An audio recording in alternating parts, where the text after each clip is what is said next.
বলিউড অভিনেত্রী মান্দানা চোপড়া যখন বাস্তবের র্যাঞ্চো সোনম ওয়াংচুককে নিয়ে প্রশ্নের মুখে তোতলাচ্ছেন, তখন পুরো ভারত জুড়ে একটাই প্রশ্ন, যে মানুষটার লড়াই নিয়ে এত আলোচনা, সেই সোনম ওয়াংচুকের মূল দাবিগুলো আসলে কি? কেন তিনি আমরণ অনশনে বসেছেন? সম্প্রতি গোয়ায় একটি অনুষ্ঠানে প্রিয়াঙ্কা চোপড়ার বোন মান্নারা চোপড়াকে সাংবাদিকরা সোনম ওয়াংচুকের চলমান অনশন নিয়ে প্রশ্ন করেন। পাশে থাকা শিব ঠাকুরের দিকে তাকিয়ে মান্নারা বিভ্রান্ত হয়ে বলেন, কি আমি জানি না, দুঃখিত। এই ভিডিও ভাইরাল হতেই শুরু হয় তীব্র সমালোচনা। অনেকে একে বলছেন সমসাময়িক বিষয় নিয়ে তার অজ্ঞতা, আবার কেউ বলছেন বিতর্ক এড়ানোর কৌশল। শুধু মান্নারাই নন, 3 ইডিয়টস খ্যাত আমির খানের সাম্প্রতিক একটি বক্তব্য ঘিরেও চর্চা চলছে। আমির জানান, সিনেমাটি বানানোর সময় পরিচালক রাজকুমার হিরানি বা লেখক অভিজাত যোশী সোনম ওয়াংচুককে চিনতেনই না, অথচ পুরো বিশ্ব সোনমকে চেনে বাস্তবের র্যাঞ্জো হিসেবে।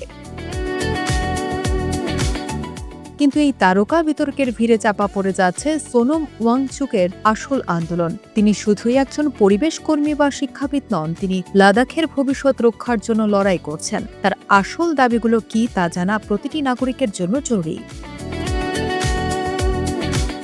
প্রথমত, সোনম ওয়াংচুকের প্রধান দাবি হল লাদাখকে ভারতের সংবিধানের 6ষ্ঠ তফসিল বা 6th শিডিউল এর অন্তর্ভুক্ত করা।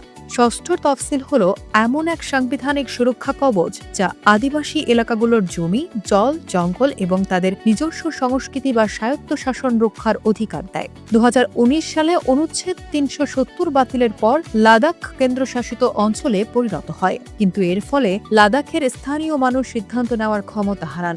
সোনম দাবি করছেন, বাইরের বড় বড় শিল্পপতি বা কর্পোরেট প্রতিষ্ঠান যেন লাদাখের ভঙ্গুর পরিবেশ ও জমি দখল করতে না পারে। দ্বিতীয়ত, তিনি লাদাখকে পূর্ণাঙ্গ রাজ্যের মর্যাদা দেওয়ার দাবি জানাচ্ছেন। তাদের নিজস্ব আইনসভা এবং স্থানীয় প্রতিনিধি নির্বাচনের সুযোগ দিতে হবে, যেন দিল্লির আমলাদের উপর নির্ভর না করে লাদাখের মানুষ নিজেরাই নিজেদের ভবিষ্যৎ নির্ধারণ করতে পারেন।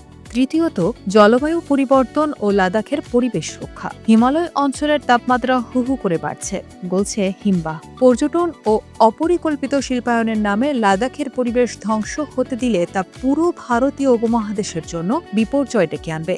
সোনম ওয়াংচুক অনশন করছেন এই বার্তা দিতে যে লাদাখ বাঁচলে ভারত বাঁচবে।